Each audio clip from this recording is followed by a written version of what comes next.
di antara sekian sunnah-sunnah untuk menghidupkan Jumat, baik malam ataupun siangnya. Yang pertama, kita bisa hidupkan dengan memperbanyak bacaan Al-Quran. Ada surah-surah yang bisa kita pilih, ada hadis-hadis juga yang menguatkan kepada kita untuk mengoptimalkannya. Seluruh ayat Al-Quran, surahnya mulia. Tapi ada beberapa surah yang kiranya bisa dioptimalkan dengan hikmah tertentu, khusus di hari Jumat, siang atau malamnya. Ada surah Al-Kahf, surah ke-18. Ada surah Yasin, pun demikian dengan surah As-Saffat. Bisa kita bacakan dan tidak lupa memohon kepada Allah, memperbanyak doa setelah tuntas membacakannya.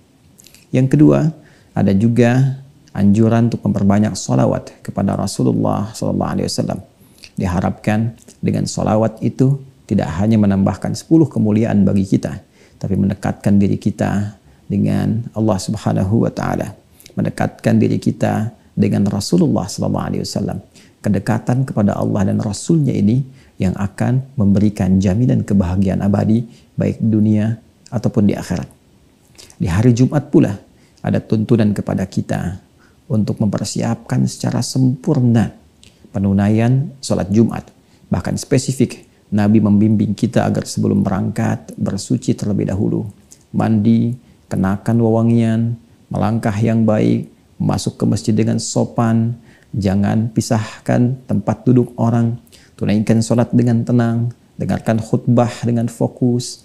Maka siapa yang bisa menunaikannya, Nabi tegaskan, dia berpotensi terampuni dosa-dosa yang pernah dia kerjakan di antara 2 Jumat. Bahkan di hadis lain, Nabi tegas menyampaikan keutamaan ini disandingkan dengan pemberian manfaat antar sholat, bahkan pemberian kafarat dari dosa antar Ramadan. As-salawatu ila salawat, al-jumu'atu ila al-jumu'ah, wa Ramadan ila Ramadan, kafaratun lima bainahunna. Sholat satu ke sholat yang lain di sholat fardu itu. Jumat ke Jumat, Ramadan ke Ramadan, berpotensi menggugurkan, menghapuskan dosa-dosa yang pernah dilakukan di antara jeda waktu-waktu itu. Saudara-saudariku, yang keempat, ada sesuatu juga yang sangat mulia. Di Jumat ada sekejap waktu yang sangat singkat dan dihadiahkan oleh Allah kepada kita agar digunakan untuk berdoa. Siapa yang mampu memanfaatkan waktu singkat itu untuk berdoa, bertepatan dengannya, sesuai adabnya, maka terjawablah doa yang ia mohonkan. Waktu ini banyak ragam pendapat dari ulama. Ada yang mengatakan di antara 2 khutbah. Ada yang mengatakan juga dan dikuatkan dalam beberapa riwayat waktunya ba'da asar menjelang maghrib. Maka biasakan berdoa, manfaatkan malamnya, subuhnya, siangnya, sorenya, menjelang ke maghribnya.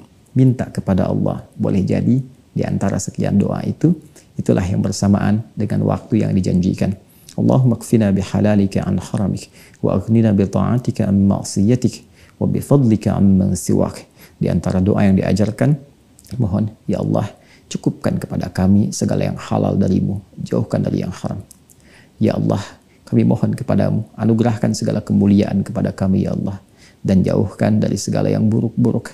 Ya Allah, jaga kami untuk taat kepadamu, dan jauhkan dari tindakan-tindakan yang tidak engkau senangi.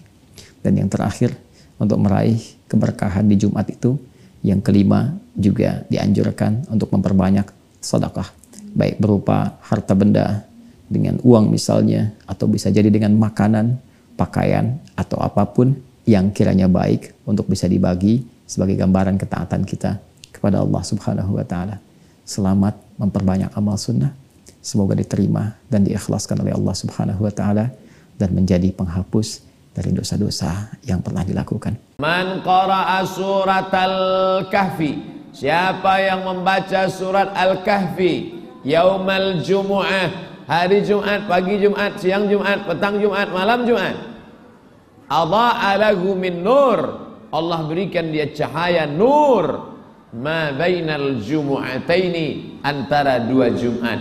Dari Jumat ini ke Jumat muka terang benderang dia. Kenapa saya bisa menengok atap, tiang, dinding, orang, ibu, bapak, anak, ustadz? Kenapa bisa saya tengok? Bukan karena mata. Kalau ada orang mengatakan dia bisa melihat karena mata, matikan semua lampu nih jam 12 nanti malam, masuk kemari, buka mata lebar-lebar. Kita melihat bukan karena mata, kita melihat karena ada cahaya. Kalau tak ada cahaya, hilang semuanya. Na'udzubillah, andai tak terbit matahari besok, tenggelam alam semesta, hilang. Maka kita bisa menengok mana bengkok, mana lurus, mana hak, mana batil dengan adanya cahaya. Kalau ingin dapat cahaya sampai Jumat depan, bacalah surat Al-Kahfi. Maka malam Jumat, pagi Jumat, petang Jumat, siang Jumat, baca surat Al-Kahfi. Sebelum salam, Allahumma inni a'udzubika min azabi jahannam wa min azabil qabri wa min fitnatil mahya wal mamat wa min syarri fitnatil masihid dajjal. Dajjal ini paling kita ngeri di akhir zaman. Ditunjuknya langit, ya sama, hai langit, turun hujan. Ditunjuknya bumi, ya ardi umbuti, tumbuhkan tanaman, tumbuh tanaman. Ditunjuknya mayat, ya mayat, qum, hai mayat, bangun, tegak mayat. Disangka orang dia Al-Masih asli, padahal dia Al-Masih palsu. Al-Masih asli, Al-Masih Isa bin Maryam. Al-Masih palsu, Al-Masih Dajjal. Kalau ada orang jual HP palsu, Samsung Dajjal. Dajjal itu artinya palsu. Kalau ada orang jual piring emas, emas semuanya, maka disebut sahnun zahabi, piring emas.